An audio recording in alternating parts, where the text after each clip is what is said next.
This is the Future Christian Podcast, a conversation about church leadership, fresh ideas, and the future of the church.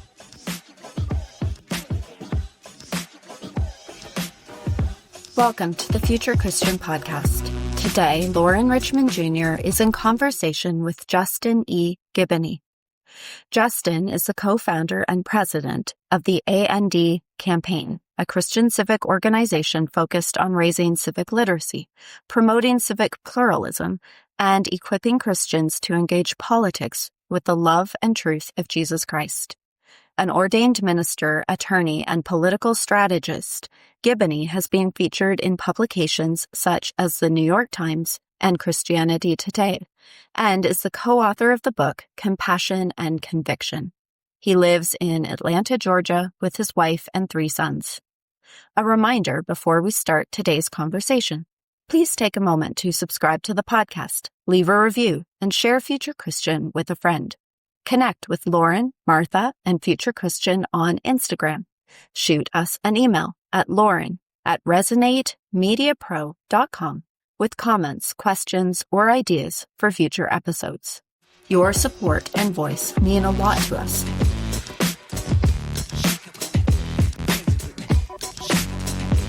This is Loren Richmond Jr., and I'm pleased to be joined today by Justin Giboney. Hello, welcome to the show. Thanks for having me, Loren. Excited to be here. Yeah, thanks for being here. We're kind of doing this abbreviated version because we're both trying to make school lunch with kids work at the end of the school year.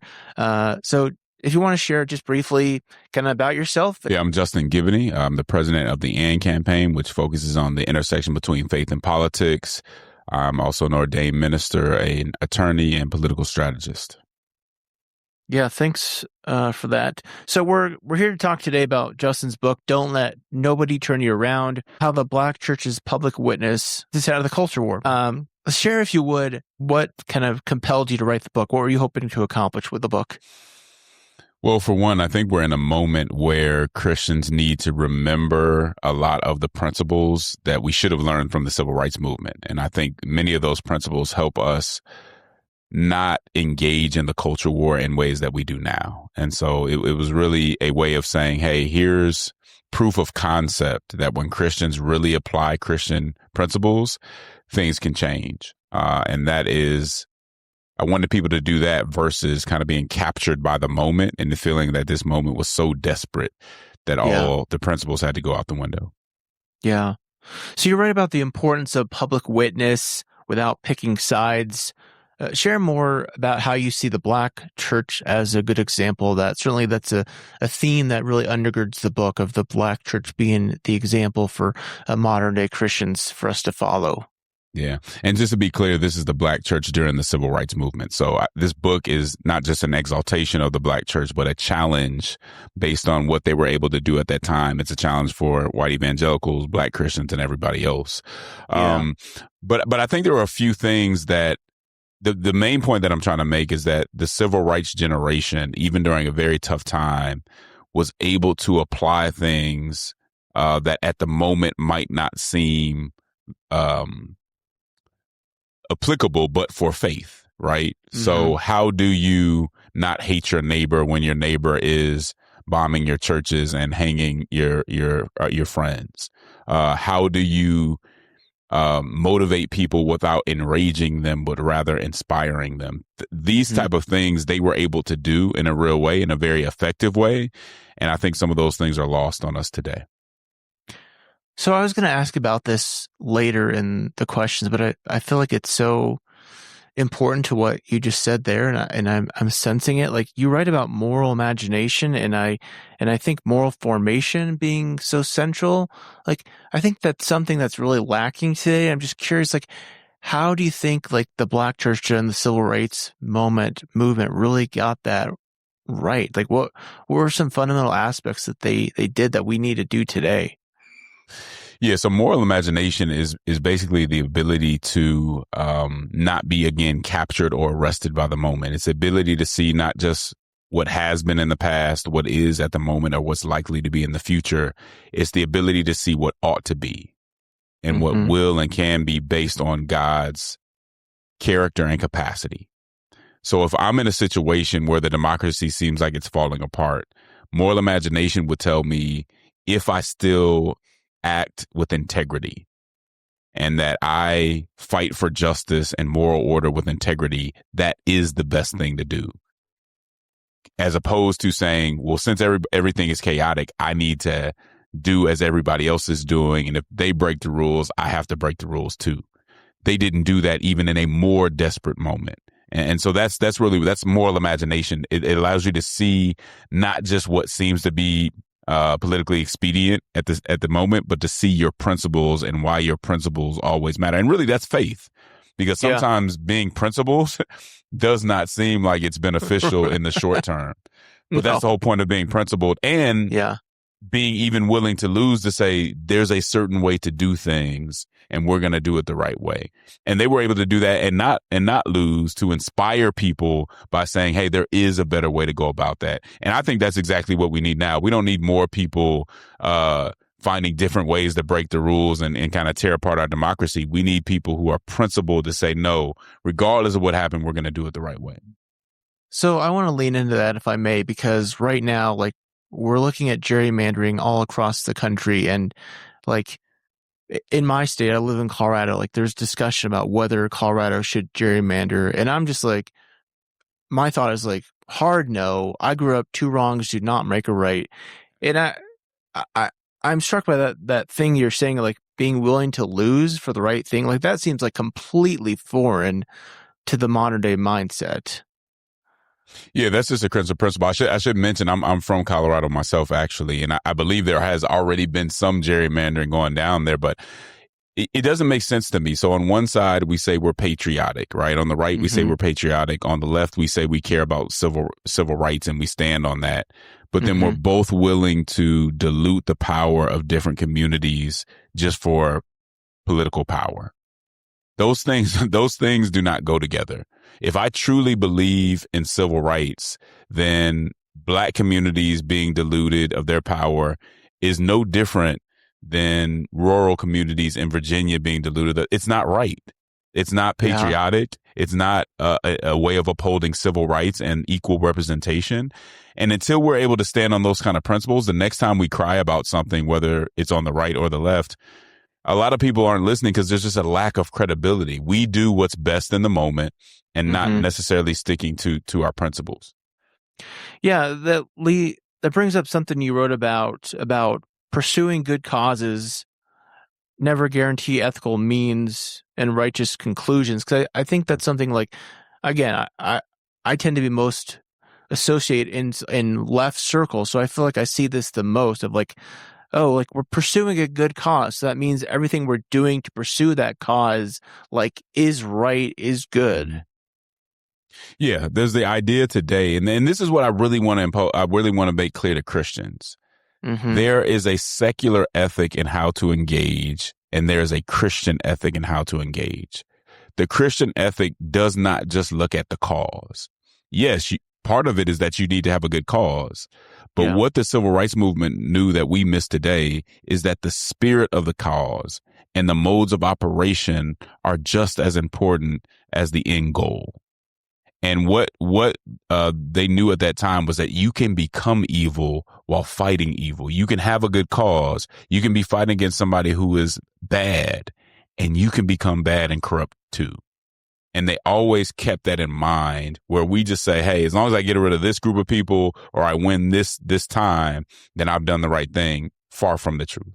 There's so many instances in history where people have had good causes, including Stalin. We see it happen in the French Revolution and on, where good causes go awry and they become bad. Yeah, I'm thinking, a spiritual director once told to me like this, like when like the means become the ends, or can become the ends, right? Yeah, absolutely.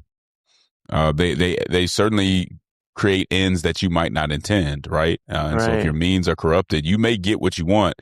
You're going to get more than that too. And usually that isn't the type of outcomes that you want if you're trying to have a society that has integrity. Yeah. You talk about the danger of making opponents symbols of evil, because good grief, like this is like it's standard fare today.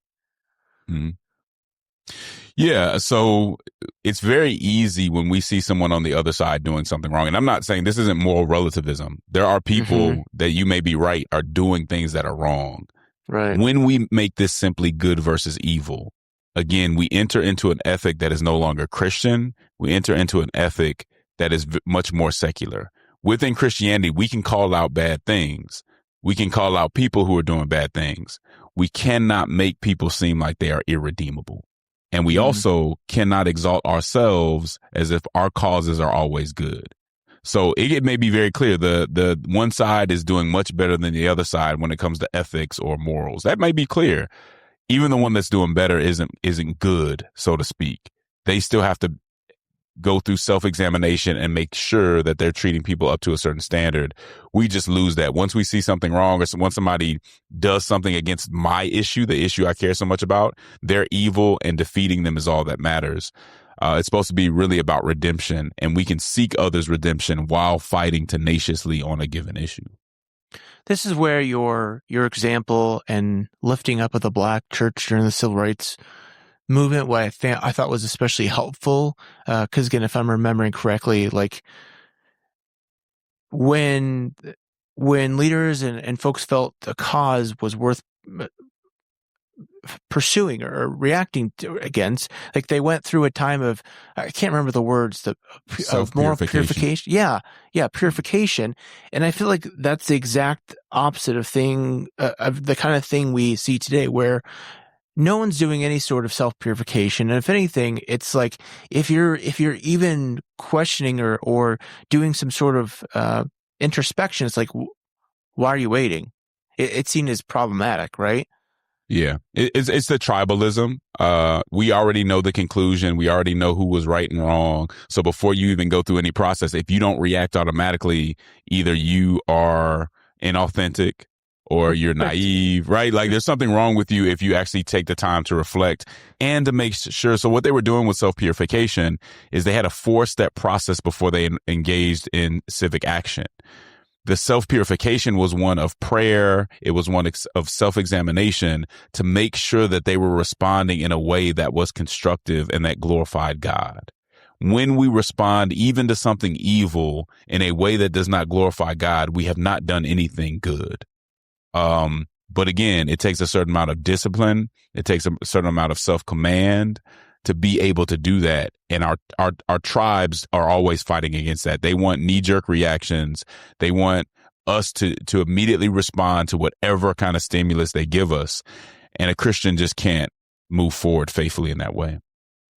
Yeah, I'm thinking about Ryan Burge in his latest book, The Vanishing Church, has talked about how like it's really these extremes, 5% on either side, who are really like through algorithms on social media are really driving the expectations.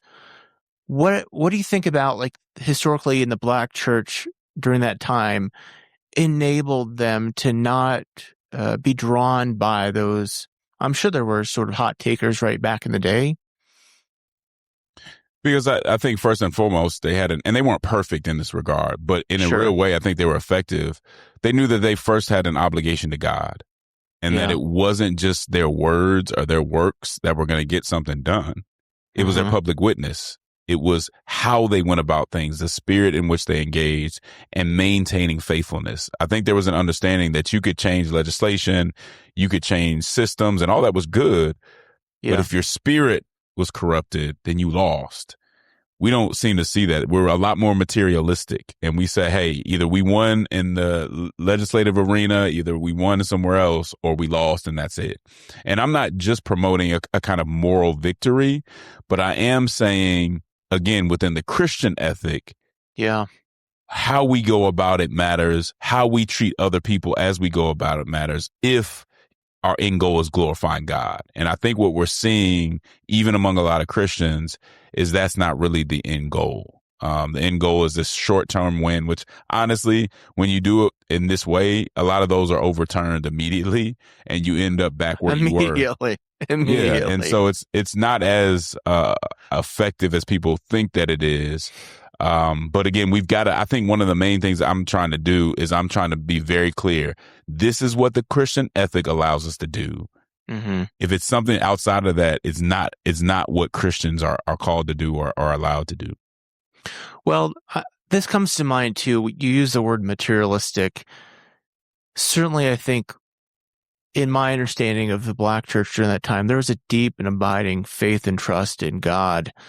And I'm not sure like that exists, to be frank, in many sectors and many swaths of the Christian church today in America.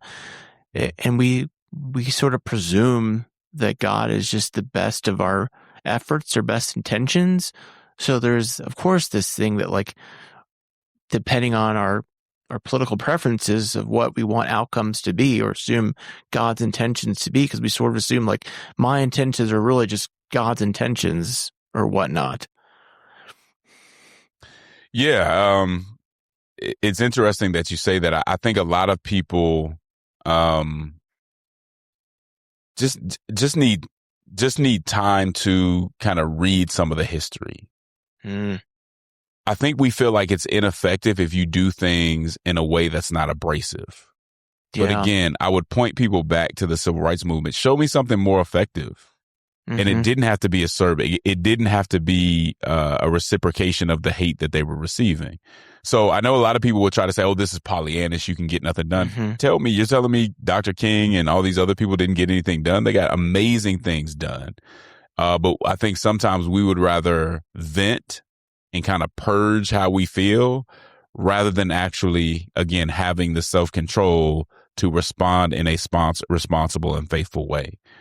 And that's part of the message that I'm trying to get out. I'm trying to kind of recalibrate how we view these situations. Yeah, and I suppose that's where it gets back to your rootedness in the Christian faith, because being willing to suffer for someone else, I mean, that's a big ask, to use a word, right? But also, like, clearly, I think a Christian ethic and a gospel ethic, which you highlight.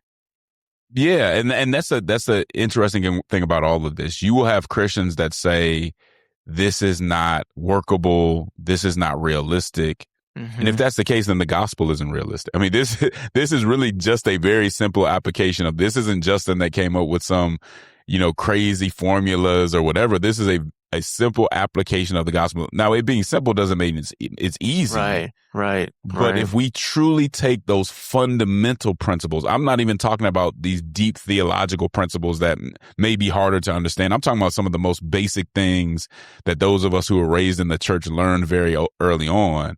If we truly believed it and applied those things, we'd have to react differently than we are now. We couldn't act like, you lose one court case or you lose one legislative battle and everything's over, pull out your hair and make sure that you just destroy the rest of democracy. I mean, I often give the story of Frederick Douglass, who we know was a former slave. When other abolitionists wanted to completely do away with the Constitution and the Union, he said no. He publicly came to them and said, that is not the answer. Tearing everything apart is not the answer, because in this Constitution, there is the mechanism to fix it. The insight, the self-control, and the thoughtfulness to be able to do that at that time as a former slave. So he wasn't saying that the issue wasn't important. He knew exactly how important the issue was, but there was a right way to go about it, and there was a wrong way to go about it. And too often today, Christians settle for the wrong way because we're too caught up in the moment.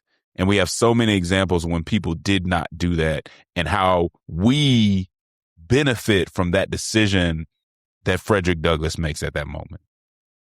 Let me lead into that, because I think certainly the last 10 years from like the left progressive side has been like deconstruction, tear it all down, burn it all down. And even now, I think they're less explicit about it, but like certainly the right is just like norms, whatever, like whatever. Certainly there is, I think this mode of operation that like we don't need any sort of institutions or what do you? So there's two things here. I think one thing is, I do think we have to deal with the fact that many of our institutions were corrupted, and people are reacting to institutions that let them down.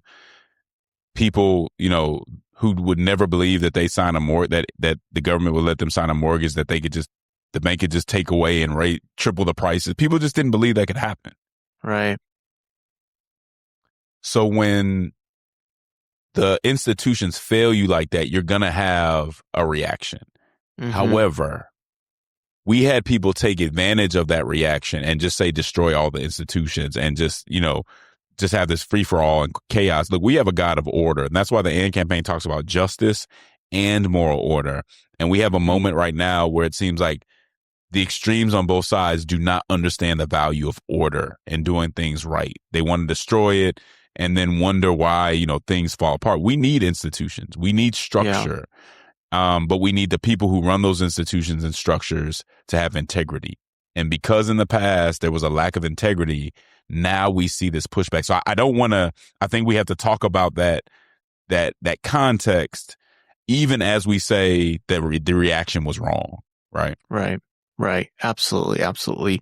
How do you think we go about promoting integrity? I think that's what's so disheartening today is I don't know, how do we get back to corruption, blatant corruption, just people caring? I think it takes, again, and this is tough, I think it takes leaders who are willing to sacrifice and even sometimes lose honorably for the principle. Mm-hmm. Mm-hmm. And once you've done that, and once people really know you're willing to do that, now you can inspire them to do the same. But as long as everybody's worried about the scoreboard, as long as if I'm a conservative, I'm worried about us being up on the scoreboard against progressives and vice versa. Yeah. There's no room for me to take that L. There's no room for me to stand on principle. And if anything, I think this moment needs people who are willing to do that with honor. Yeah, and this is where I think gerrymandering again comes back into play, and I'm curious your thoughts here, because I think what frustrates me is I feel like the redistricting, especially in southern states, is not okay, but also I feel like the Democrats have lost their moral high ground by saying let's redistrict in Virginia and California and Colorado. Yeah. I mean, I think especially what the Republicans did in Texas when they are redistricting, it is not even a census year, right? Redistricting is also about proportionality and making sure that the districts reflect all that stuff. When you do it and it's not even the census hasn't changed because it's not a census year, then it's purely partisan. Mm-hmm. So it starts there. I'm very clear about the Republicans started this episode of the gerrymandering, which I think is eroding our democracy. However, if we go to Illinois, if we go to a lot of eastern states, they had already done northeastern states. They had already. I mean, it's hard. They may try, but it's hard to gerrymander Illinois any more than it's been gerrymandered. So this is something that's for long has been a practice that both sides have done. And somebody has to stand. I mean, there were a lot of people, including former President Obama, who for a long time said, no, it's wrong. It's wrong. And then this opportunity presents itself in Virginia, and then we change. It's unfortunate. I think if they really want to get things done, if they really want to preserve democracy, they have to come together and just get rid of it. They need to create more districts. There shouldn't be a limit on the districts so that we actually know that people are representing the people, that are in their district. And that's really, I mean, that's what we have to do. It's just hard to see the will to come together, because now I'm watching videos of, presidential candidates saying, okay, let's pack the courts and let's bring in, Puerto Rico and DC. And that's just not gonna, I understand why that might give a party an advantage. That's not a solution that's actually going to make this democracy stronger. Because what's going to happen is the next time that the Republicans are going to be appointed in power, they're going to go to the next step. And it's just this digging a deeper and deeper hole. Yeah. And I think it goes back to, again, what you said already, is that this is where the gospel of Jesus is somehow losing, wins, if I can use that vernacular. like Jesus' death on the cross in what was foolishness, like the Apostle Paul wrote, somehow like conquers everything. Yeah.